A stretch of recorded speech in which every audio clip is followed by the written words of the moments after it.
तो स्टूडेंट्स हम लोग आज अपना प्रिंसिपल ऑफ इनहेरिटेंस में अपना आगे का टॉपिक देखेंगे, जहां पर हम आपको क्रोमोसोमल मैपिंग के बारे में समझाएंगे। उससे पहले हम आपको मॉर्गन साहब का जो वर्क है वो समझा देते हैं, जो हमने आपको क्रॉसेस पिछले क्लास में, पिछले लेक्चर्स में हमने आपको क्रॉसेस समझाया था। तो वो क्रॉसेस कुछ इस तरह से था, जैसे कि हम लोगों ने वहाँ पर देखा था कि हम लोगों ने क्रॉस ए में देखा था कि वो जो दो कैरेक्टर्स लिया था, एक उन्होंने बॉडी कलर, दूसरा उन्होंने आई कलर्स को क्या किया था, आपस में क्रॉस करवाया था। तो हम लोग का कुछ प्रोजेनी इस तरह से जो अपना फर्स्ट जनरेशन आया था, फिर हम लोग का यहाँ पर फर्स्ट जनरेशन मेल गैमिट का फॉर्मेशन हुआ था। ये हमारा मेल था और दूसरा हमारा फीमेल गैमिट का फॉर्मेशन था, जहाँ पर हम लोग को फीमेल का 4 गैमिट यहाँ पर देखने के लिए मिला था। ठीक है, अब जब हम लोगों ने इसको क्या किया, पनेट स्क्वायर की तरफ से हम लोगों ने देखा, तो हम लोग को जो परसेंटेज मिलती है 1/1 का हम लोग को यहाँ पे चांसेस देखने को मिलता है, क्योंकि 8 में से 4 प्रोजेनी ऐसा था जो हम लोग का पेरेंट जैसा है, और 4 ऐसा है जो हम लोग का बिल्कुल ही नया कॉम्बिनेशन है। जबकि रियल में एक्चुअल डेटा उनका ऐसा नहीं था।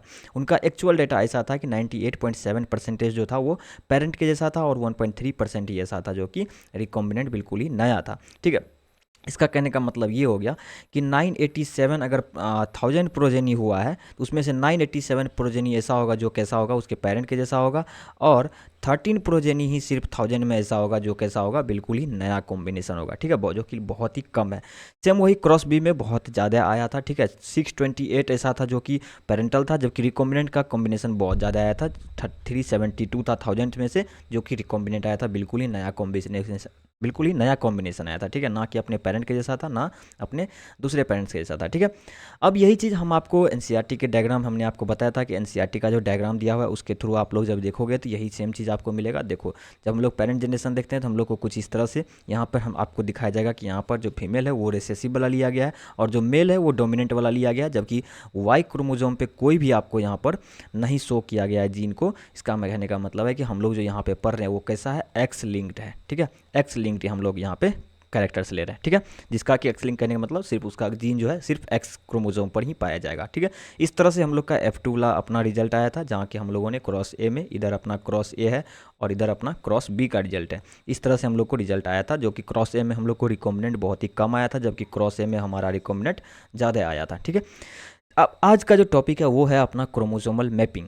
क्रोमोसोमल मैपिंग जो है ना, ये आज हम लोग के लाइफ में बहुत ज़्यादा हम लोग इसका यूज़ करते हैं। बहुत ही ज़्यादा जो जेनेटिकल अपना मैपिंग होता है, इसका हम लोग बहुत ज़्यादा यूज़ करते हैं सीक्वेंस को फाइंड आउट करने के लिए, और इसके थ्रू हम लोग क्या कर सकते हैं, दो जीन्स के बीच में कितना डिस्टेंस है उसको मेजर कर सकते हैं। ठीक है, इसको हम लोग इसमें जो उन्होंने था, किसने दिया था, ये था अपना अल्फ्रेड स्टडमैन, जो कि क्या था, मॉर्गन साहब के ही स्टूडेंट थे। ठीक है, बाद में उन्होंने मतलब कि इसका अपना यूनिट बनाने के लिए उसने ट्राइब्यूट में अपने टीचर्स को मतलब कि सहानुभूति देने के लिए, रिस्पेक्ट देने के लिए उन्होंने जो अपना यूनिट बनाया था वो सेंटी मॉर्गन के हिसाब से ही बनाया था। ठीक है, तो जो अल्फ्रेड स्टडमैन थे उन्होंने ये क्रोमोसोमल मैपिंग वाला अपना कॉन्सेप्ट लाया, जिसमें कि हम लोग क्या करते हैं, डिस्टेंस मेजर करते हैं, दो जीन्स के बीच का डिस्टेंस सेम क्रोमोजोम्स पे। ठीक है, और उन्होंने क्या यूज किया, रिकॉम्बिनेंट परसेंटेज। रिकॉम्बिनेंट परसेंटेज किसने दिया था, मॉर्गन साहब ने ही दिया था। ठीक है, उसके ये स्टूडेंट थे, आगे चल करके उन्होंने क्रोमोसोमल मैपिंग दे दिया, और उन्होंने क्या किया, जीन्स का पोजीशन मैप किया किस पे, क्रोमोजोम्स पे। जीन का पोजीशन क्या है, जैसे सपोज करो अपना लीनियर क्रोमोजोम है, तो एक जीन यहाँ है, दूसरा जीन यहाँ है, या तीसरा जीन यहाँ होगा या यहाँ होगा,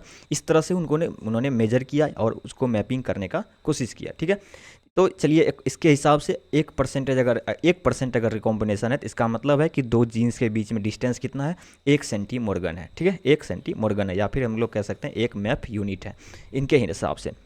अब जो अपना जीन था Y और W वाला, इनके बीच में हमारा रिकॉम्बिनेशन कितना आ रहा था, 1.3% का, मतलब कि कहने का मतलब हो गया कि इसका डिस्टेंस कितना होगा, 1.3 सेंटी मॉर्गन। जो हमारा जीन था W और M वाला, इनके बीच में जो रिकॉम्बिनेशन आ रहा था कितना आ रहा था, 37.2% का। कहने का मतलब हो गया कि इसका जो डिस्टेंस होगा वो कितना होगा, 37.2 सेंटी मॉर्गन। अब सपोज करो कि ये अपना अगर लीनियर क्रोमोजोम है, ठीक है, ये अगर अपना लीनियर क्रोमोजोम है, Y वाला यहाँ है, W वाला यहाँ होगा, तो इसके बीच में हमारा कितना होगा डिस्टेंस, 1.3 सेंटी मॉर्गन, जो आपको यहाँ पे हमने शो भी किया है, देख लो। ठीक है, फिर अगर W और M के बीच में अगर हम लोग देखेंगे तो हम लोग का कितना आएगा, 37.2। ये हमारा W और M के लिए हो गया। तो इस तरह से हम लोग क्या किए, लीनियर हम लोग क्या किए, हम लोगों ने एक लीनियर क्रोमोजोम बनाया, इस पर हमने क्या किया, दो जीन्स को इंडिकेट कर दिया, इसके बीच का डिस्टेंस बता दिया, फिर हमने तीसरा का भी इसके बीच में डिस्टेंस बता दिया। अब अगर हम लोग को चौथा पूछ देता है कि इसका यहाँ से यहाँ तक क्या होगा, तो इन दोनों को अगर हम लोग क्या करेंगे, ऐड कर देंगे, तो हमारा यहाँ से लेकर के हम लोग का इस जीन तक का डिस्टेंस हम लोग को आसानी से यहाँ से फाइंड आउट कर सकते हैं। ठीक है, अब देखिए एक क्वेश्चन आपके लिए है, रिकॉम्बिनेशन फ्रीक्वेंसी दिया हुआ है A और सी के बीच में 5%, बी और डी के बीच में 9%, और ए और बी के बीच में 20%, सी डी के बीच में 24%, ए डी के बीच में 29%। तो अब हम लोग को सीक्वेंस पता करना है और इसका मैपिंग भी करके दिखाना है। तो सीक्वेंस पता करने के लिए जो आप लोग को ट्रिक यहाँ पे यूज करना है, वो ट्रिक यूज करना है कि आपको सबसे ज़्यादा वैल्यू किसका है वो पता करना है और सबसे कम वैल्यू किसका है वो पता करना है। देखो सबसे ज़्यादा वैल्यू यहाँ पे 29% वाला का है और सबसे कम वैल्यू यहाँ पर 5% वाला है, कि दोनों को आपको क्या करना है, पहले अपने क्रोमोजोम का लीनियर क्रोमोजोम बनाना है, उस पर आपको क्या करना है, इंडिकेट कर देना है। ठीक है, सबसे ज़्यादा वाला अपना यहाँ ए सी है जो कि बीच में 5 है, और ए डी है जो कि जिसके बीच में हमारा क्या है, ए और डी के बीच में हमारा क्या है 29 है, ए और डी के बीच में 29 है। तो ऑटोमेटिकली हमारा सी और डी के बीच में क्या हो जाएगा 24, ये वाला वैल्यू हमारा ऑटोमेटिक आ जाएगा। ठीक है, बाद बाकी अब हम लोग को बी वाला निकालना है, तो हम लोग को बी का क्या करना है, बी और डी का हम लोग को 9 दिया है, तो बी से डी तरफ हम लोग, डी से बी तरफ जाएंगे, हम लोग 9 यहाँ पे मैपिंग कर देंगे। अगर बाई चांस हम लोग को सी और बी में पूछ दिया तो 24 में से ये 9 को माइनस कर देंगे, तो हम लोग का सी बी का वैल्यू यहाँ से मिल जाएगा। ठीक है, जो कि आपको कॉमेंट में बताना है, ये आपके लिए एच डब्ल्यू रहेगा। अब हम लोग से क्या पूछा है, सीक्वेंस पूछा है, तो अगर आप इधर से देखोगे तो पहले ए आएगा, फिर सी आएगा, फिर बी आएगा और फिर डी आएगा। लेकिन जब इसी को आप उल्टा इधर से देखोगे तो पहले आपको डी दिखेगा, फिर बी दिखेगा, फिर सी दिखेगा, फिर ए दिखेगा। इसमें कोई भी सीक्वेंस आपको ऐसे अरेंज नहीं दिया हुआ है। अगर आपको देखने के लिए बोला जाए या फिर इधर से बोला जाए, ऐसा क्वेश्चन बेसिकली बनता नहीं है। अगर कभी पूछ लिया जाए तो आप इसको देख करके आसानी से समझ सकते हो, या आपको दोनों ऑप्शन में से जो भी सीक्वेंस आपको ऐसे करके दिया हो आप उसको आसानी से सॉल्व कर सकते हो। सो दैट्स इट, आज के लिए इतना ही था। Thank you so much. I hope कि आपको अच्छे से समझ में आया होगा। तैयारी करते रहो, A to Z her concept को क्लियर करते रहो। नहीं होता है तो आप दूसरे टीचर से पढ़ो, उससे भी नहीं होता है तो आप और दूसरे टीचर से पढ़ो। ठीक है, बट कॉन्सेप्ट हमेशा सही पढ़ो, गलत कॉन्सेप्ट कभी मत पढ़ना। चाहे आप टीचर्स, जो टीचर्स आपको जितना ज़्यादा अच्छे से समझा रहे हैं आप उनसे पढ़ो, और कॉन्सेप्ट हमेशा क्लियर रखना ताकि क्वेश्चंस प्रैक्टिस में आपको दिक्कत नहीं हो। ठीक है, और क्वेश्चंस प्रैक्टिस आपको हमेशा करते रहना है। Thank you so much, bye bye.